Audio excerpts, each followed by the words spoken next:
उसमें 1,000 के नोटों की गड्डियां थी और वो बहुत बड़ा शॉपिंग बैग था जो कि सारा नोटों से भरा हुआ था। इस तरह के 5 शॉपर वो औरत दे के गई थी और कहती हैं कि वो इतना पैसा था। उसके बाद इन्होंने मैस कम्युनिकेशन की। सबसे पहले वो घर छोड़ा, अपने वालिदैन के पास गई, फिर वो मुल्क से बाहर गई पढ़ने के लिए। उन्होंने पढ़ाई कंप्लीट की, मैस कम्युनिकेशन किया।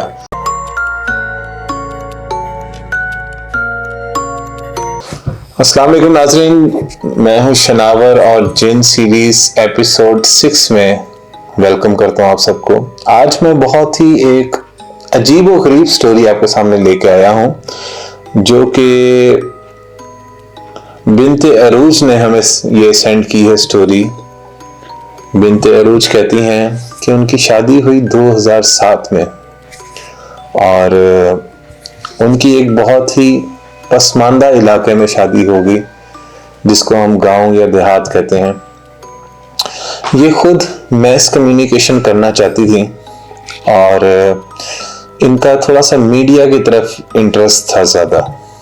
ये चाहती थी कि मीडिया पर्सन बने, एंकर बने या इस फील्ड में जाए।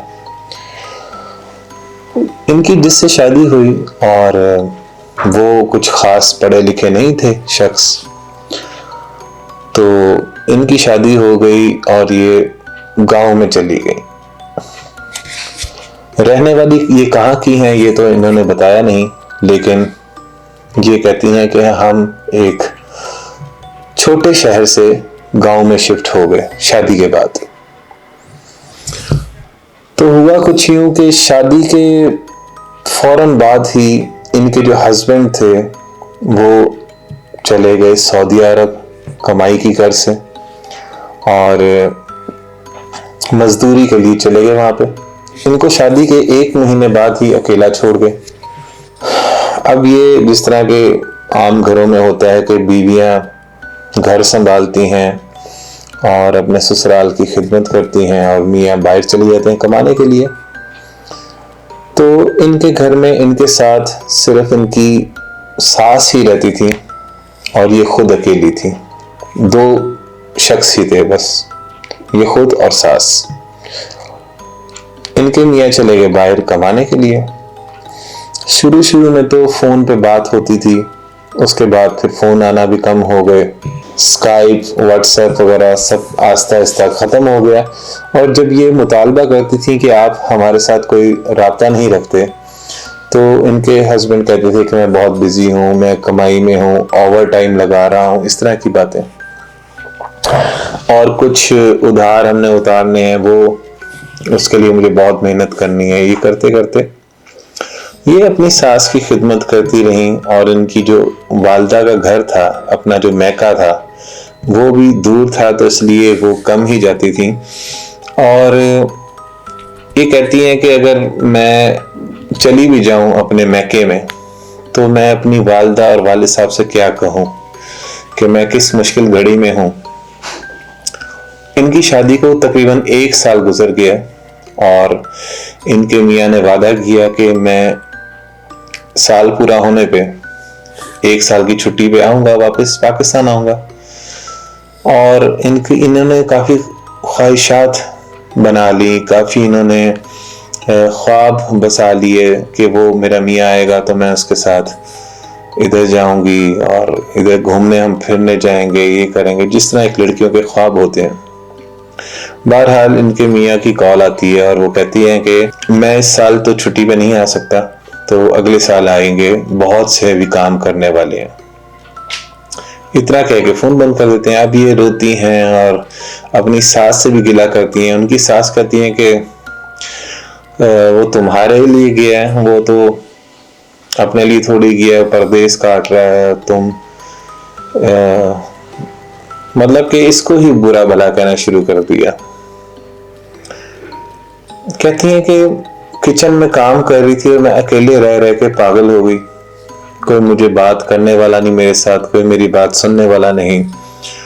तो ये बिन्ते अरूज कहती हैं कि किचन में काम करते हुए जिस तरह के एक आम घरों में हम पाकिस्तान में काम कर रहे हो तो छिपकली आ जाती है किचन में, इसी तरह एक छिपकली किचन में आ गई। और इन्होंने जब उस छिपकली की तरफ देखा और उसको इग्नोर कर दिया, जिस तरह के नॉर्मल घरों में छिपकलियां आ जाती हैं। 3-4 दिन फिर गुजरे और छिपकली वापस आई और वो ऊपर दीवार में इसी तरह जिस तरह के बैठी होती हैं, चिपकी होती हैं। ये खाना बना रही थी अपनी सास के लिए और अपने लिए। और इन्होंने छिपकली को देखा और उस दिन ये बड़ी उदास थी क्योंकि अपनी अम्मी की तरफ जाना चाहती थी, कहती हैं अपने वालिद साहब से मिलना चाहती थी, बहुत याद आ रही थी। और वहां पे छिपकली आ गई और छिपकली की तरफ मुखातिब होकर इन्होंने बात की छिपकली से कि क्या तुम भी मेरी तरह गमगीन हो और तुम्हें भी मेरी तरह परेशानी है जिस तरह के मुझे है, और जिस तरह मैं अकेली हूँ, मैं बेबस हूँ, किसी से कुछ कह नहीं सकती, किसी से फरियाद नहीं कर सकती, क्या तुम्हें भी ये सब मसले हैं? और ये कह के फिर काम शुरू कर दिया। 2-4 दिन और गुजरते हैं, वो छिपकली दोबारा आ जाती है काम के दौरान। और अब इसने दोबारा से मुखातिब हुए कहा कि हाँ जी फिर आ गई हो, तो अगर आ ही गई हो तो तुम इस तरह करो, रोज आ जाया करो, मैं तुमसे बातें कर लिया करूंगी, दिल बहला लिया करूंगी, तो तुम भी मुझे अकेली लगती हो, मैं भी अकेली हूँ। बहरहाल वो कहती है कि मुझे थोड़ा सा साइकोलॉजिकल इशू हो गया था और मैं किसी से भी बात करना चाहती थी, अपने दिल का हाल बताना चाहती थी। तो वहां पे छिपकली, क्योंकि ज्यादातर किचन में औरतों का वक्त गुजरता है, वहां पे यही एक जिंदा चीज दिखती थी मुझे, तो मैं उसके साथ बातें करती थी। फिर जी ये कहती हैं कि बातें होती होती होती होती बढ़ती गई और मैं कई घंटे छिपकली के साथ बातें करती रही, कई घंटे। और ऐसे करते हुए हमें कई महीने गुजर गए थे। मैं उसके साथ हंसना भी शुरू हो गई और अपने दुख बता के रोना भी शुरू हो गई। कहती हैं कि ईद आ गई और मुझे बड़ी उम्मीद थी कि अब तो मेरा शौहर, मेरा हस्बैंड वापस आएगा सऊदीया से पाकिस्तान, और कम से कम मैं पहली एक ईद तो अपने मियाँ के साथ गुजार लूँ। और शादी के बाद मेरी कोई जिंदगी है नहीं, और शादी के बावजूद मैं कबारों से भी बदतर मेरी हालत है। ईद के दरमियान अपने मियाँ से राब्ता करना चाहती हैं कि आप आ रहे हैं, अगर आ रहे हैं तो किन डेट्स पे आ रहे हैं, मुझे इतला दें, हमने तैयारी करनी है। मियाँ से राब्ता नहीं होता। बहरहाल एक मैसेज आ जाता है मियाँ की तरफ से कि मैं ईद पे तो नहीं आ सकता, मैं कोशिश करूंगा कि मैं अगले साल आ जाऊं, क्योंकि ईद पे बहुत लोड है, बहुत ऑफिस की तरफ से काम है, बहुत बॉस नहीं आने दे रहे, या जो भी बहाने उन्होंने कहती हैं कि लगाए, तो उससे पता लग गया कि कोई इनको इंटरेस्ट नहीं है मेरे में। सारा दिन रोती रही और ये फौरन किचन की तरफ गई, क्योंकि अब इनकी छिपकली से, उस छिपकली से बहुत गहरी दोस्ती टाइप की कोई चीज। और ये कहती है कि मुझे लगता था कि एक ही वो है छिपकली जिसको मैं अपने सारे दुख जिसके साथ मैं बांट सकती हूँ। तो ये दोबारा भागती हुई रोती हुई गई किचन में और इन्होंने देखा कि इत्तेफाकन वहां पे छिपकली बैठी हुई है और रोती रही। कहती हैं कि तुम क्यों नहीं मेरे से बात करती, तुम भी तो आगे से कोई जवाब दिया करो। कहती है कि मेरी माँ होती मेरे लिए ईद पे चूड़ियां लाती, मेहंदी लाती, तोहफे लाती, कपड़े लाती। मेरी पहली ईद है और मेरी तरफ से कोई भी नहीं आ रहा और मैं भी नहीं अपने घर जा सकती, क्योंकि ससुराल में इज्जत भी रखनी होती है। तो ये बिनते हुरूज कहती हैं कि मैंने छिपकली से कहा कि क्या तुम मेरे लिए कुछ नहीं लाओगी, तुम ही मेरे लिए तोहफे ले आओ, अब तो हमारी इतनी पक्की दोस्ती हो गई है। और ये कह के वो रोती हुई दोबारा अपने कमरे में चली गई या किसी काम में लग गई। कहती है रात को हमारे घर की घंटी बजी बेल बजी और बेल बजती हैं तो ये उठ के दरवाजे की तरफ जाती हैं। ये देखती हैं कि बहुत एक ऊंचे कद की औरत, और उनका काला सा रंग है, थोड़ा सा सांवला सा रंग है उन औरत का, और उन्होंने काले कलर का अबाया लिया हुआ है और बहुत लंबी और मोटी है, और वो उनके हाथ में कुछ बैग्स हैं, शॉपिंग बैग्स हैं, और वो इनको पकड़ाती हैं बैग को, कहती हैं कि ये आपके लिए है और आप इसको रख लें। ये कह के वो चली गई और वो पूछती रही कि आप कौन हैं, आप कहाँ से आई हैं। कहती बस ये आप रख लें, और ये कहते हुए वो चली गई। और ये बहुत हैरान होती हैं कि ये कौन है, मैंने कभी इनको देखा नहीं, और ये क्या दे के गई हैं, इसमें क्या होगा। एक सस्पेंस और एक तशनगी उनको रह गई। तो वो सारे जितने भी शॉपिंग बैग थे, शॉपर्स थे, वो सारे वो ऊपर अपने कमरे में लाती हैं, और जब उसको खोलती हैं तो उसके अंदर मेहंदी, चूड़ियाँ, कपड़े और ईद की सारी तैयारी का सामान उसमें मौजूद होता है। ये बहुत सोचती हैं कि ये कौन है, किसने भेजा होगा, मुझे तो इस गांव में कोई इतना जानता भी नहीं और इतनी कुछ सलाम दुआ है भी नहीं। एकदम से उनको याद आता है कि यार ये तो मैंने उस छिपकली से बोला था। कहती है नहीं, इस तरह थोड़ी हो सकता है कि वो मतलब कि कोई औरत आके दे देगी। कहती फिर मैं किचन में गई उस वक्त और वहां पे कोई मौजूद नहीं था, मतलब छिपकली मौजूद नहीं थी। और कहती है मैं अगले दिन भी उसका इंतजार करती रही और वो नहीं आई।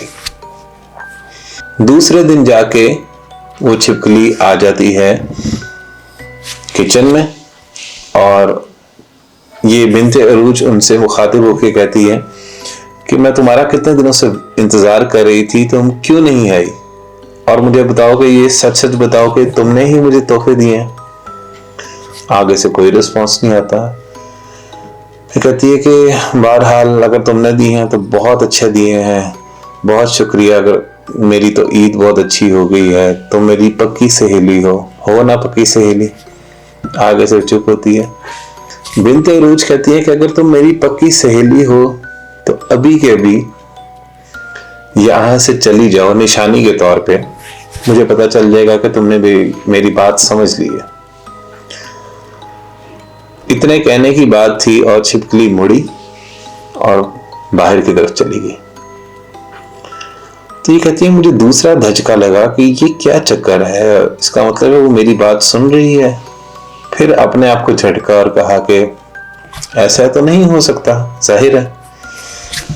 और फिर कहती है कि मैं उसका इंतजार करती रही, फिर मुझे हर वक्त यही रहे कि वो छिपकली आए और मैं उससे बातें करूं और मैं उससे दोबारा मुलाकात करूं कि वही है, अगर नहीं है तो वो कौन है। कहती हैं ये कंफ्यूजन में मैं दिन रात इसी कंफ्यूजन में रहती रही, यहाँ तक कि मेरी सास ने भी मुझे कहा कि तुम्हारे अंदाज कुछ बदले हुए लग रहे हैं, तुम खुश भी लग रही हो और काफी कंफ्यूज और कुछ छुपाती हुई लग रही हो। बहरहाल इन्होंने कहा कि ऐसी कोई बात नहीं है। कहती हैं कि कुछ दिन गुजरे और इसी तरह किचन में दोबारा छिपकली दोबारा आ गई और बिन्ते अरूज ने बहुत अच्छे तरीके से उसका स्वागत किया, वेलकम किया और कहा कि तुम इतने दिन कहाँ थी और इतने दिन बाद क्यों आती हो, रोज क्यों नहीं आती, तुम मेरे पास ही रहा करो। तो बिन्ते अरूज ने कहा कि पहले से मैंने सोचा हुआ था कि अगर इस बार छिपकली आई तो मैं उससे कुछ और भी डिमांड करूंगी। और बिन्ते अरूज ने इसी तरह छिपकली से मुखातिब होकर कहा कि तुम्हारे तोहफे बहुत अच्छे थे, मैं लाजमी इस ईद पे पहनूंगी, लेकिन अगर तुम मेरी पक्की सहेली हो तो मेरी एक और ख्वाहिश को पूरा कर दो। तुम्हें पता है मैं घर से बाहर तो नहीं जा सकती, और लेकिन तुम मेरी ख्वाहिशात को पूरा कर सकती हो, तुम सहेली हो मेरी, जिस तरह que तुमने पहले किया। और वो मेरी ख्वाहिश ये है कि मुझे पैसे चाहिए और ये लिखती हैं कि मैं नहीं बताऊंगी कि मैंने कितने पैसे मांगे थे, लेकिन मैंने उसको इतनी बड़ी अमाउंट बोली है कि वो मेरी सारी जिंदगी संवारने के लिए काफी थे। और वो कहती हैं कि वो, मैं बस इतना बता दूं कि वो लाखों में नहीं थे, वो अमाउंट लाखों में नहीं थी, लाखों से भी ज्यादा थी। और ये बात है 2008 की। और उस वक्त जाहिर सी बात है कि अगर करोड़ों में भी हो तो वो बहुत ज्यादा अमाउंट है एक लड़की के लिए। तो वो कहती हैं कि मैंने ये स्टोरी किसी रिसाले में शाया भी की थी 2013 में। फिर होता क्या है कि अब ये सारी रात बैठ के इंतजार करती हैं कि अभी कोई आएगा और मुझे इतने ज़्यादा पैसे दे देगा और मैं अमीर, अगर किसी ने दे दिए तो अमीर हो जाऊंगी। लेकिन कहती है मुझे पक्का यकीन था कि कोई भी नहीं आएगा, और क्योंकि वो तो पता नहीं कौन औरत पहले आई थी, वो मुझे सारे तोहफे दे गई, ईद की तैयारी करवा गई। लेकिन वो कहते हैं हो सकता है कि कोई हो, मुझे ना पता हो, कोई मोहल्लेदार आ गई हो। लेकिन वो कहती है मैं परेशान थी कि सारी बातें वैसी वैसी जो जो मैंने उसको लिस्ट बताई थी कि तुम मेरे लिए चूड़ियाँ लाओ, मेरे लिए मेहंदी लाओ, कपड़े लाओ, तो वही वही चीज़ें किस तरह आ गई। और जब दूसरी बार उस छिपकली को बोला कि तुम यहाँ से चली जाओगे, मेरी बात सुन रही हो, तो वो चली कैसे गई। और अब तीसरा आजमाने का वक्त आया और उसने इतनी बड़ी अमाउंट बोली कि वो आम बंदा, अगर वो फर्ज करें कि वो बोल देती कि 1000 रुपये मुझे चाहिए या 5000 चाहिए, तो इसलिए कोई भी दे सकता था। लेकिन उन्होंने इकट्ठे इतनी ज्यादा अमाउंट बोल दी कि वो उनकी पूरी जिंदगी के लिए काफी था। बहरहाल कहती हैं कि जी मैं इंतजार करती रही और बेल का इंतजार करती रही कि अभी बेल बचेगी और पैसे आएंगे। आ नहीं रहे थे, वक्त गुजर नहीं रहा था। और कहती हैं धड़कनें तेज हुई हुई थी मेरी, पसीने आ रहे थे और हल्की हल्की सी सर्दी थी। वो मौसम सर्दी का हल्का हल्का था।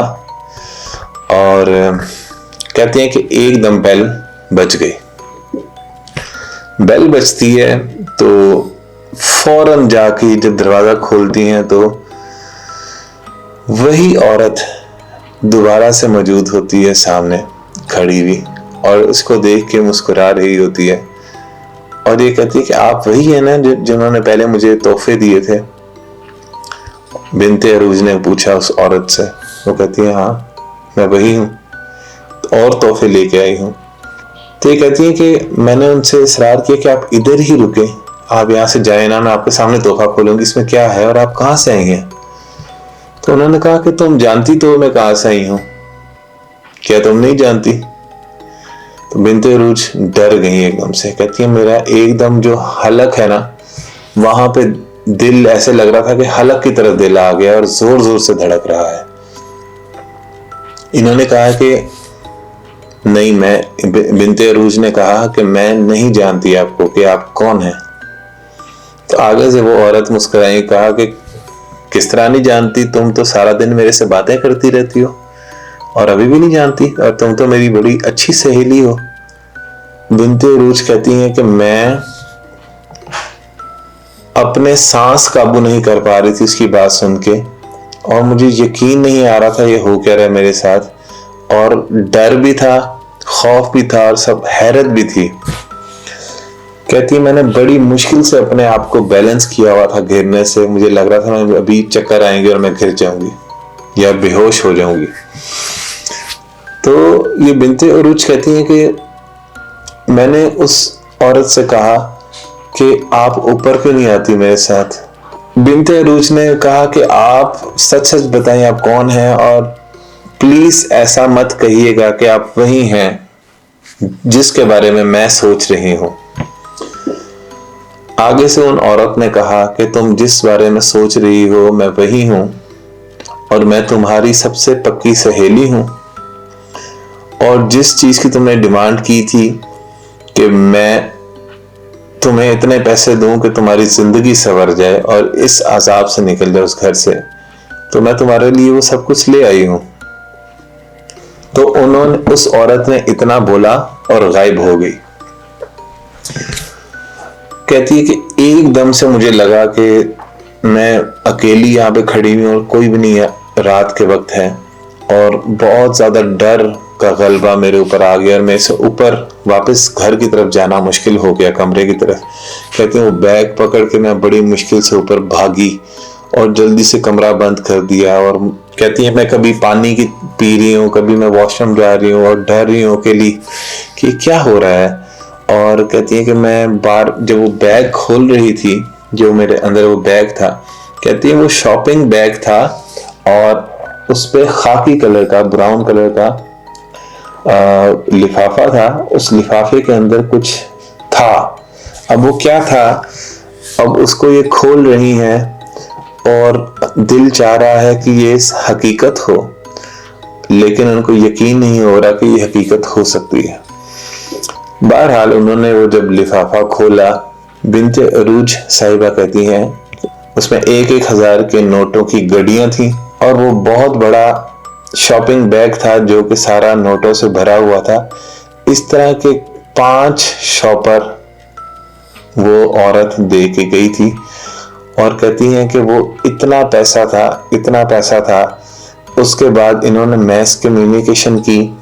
सबसे पहले वो घर छोड़ा, अपने वालिदैन के पास गई, फिर वो मुल्क से बाहर गई पढ़ने के लिए।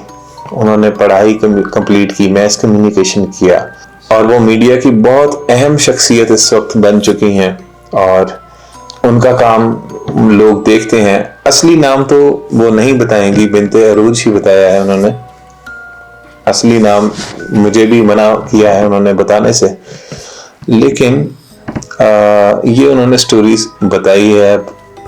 इसमें क्या सच्चाई है क्या गलत है ये तो इसके बारे में मैं नहीं बोल सकता, लेकिन वो जैसी मीडिया पर्सन है, जो उनकी अथॉरिटी है, जो उनका एक मकाम है मीडिया में, जिस तरह वो पढ़ी लिखी हैं, बाहर से लंदन से वो पढ़ के आई हैं और मैं पर्सनली उनको काफ़ी बार मिल चुका हूँ। उनका एक मुकाम है, उनकी एक सीट है, ओहदा है और उनकी एक वैल्यू है माशरे में। तो ऐसे लोग इस तरह की बात तो नहीं कर सकते। बहरहाल तो मैंने उनसे इजाज़त ली रात को कि मैं आपको वो वाली कहानी में शेयर करना चाहता हूँ ऑडियंस के साथ। उन्होंने कहा बिल्कुल आप करें इसको। तो कुछ चीज़ों से उन्होंने मना किया जिसको मैंने छुपा के रखा है इसमें, वो उनका पर्दा है। तो बहरहाल आज का एपिसोड इसी स्टोरी के साथ ख़त्म होता है। उम्मीद है आपको अच्छा लगा होगा। अगर आपके पास भी ऐसी स्टोरीज हैं हमारे साथ शेयर करें। व्हाट्सएप नंबर और ईमेल एड्रेस तो काफ़ी बार चल चुका है, इसमें आप शेयर कर दें अपनी स्टोरीज।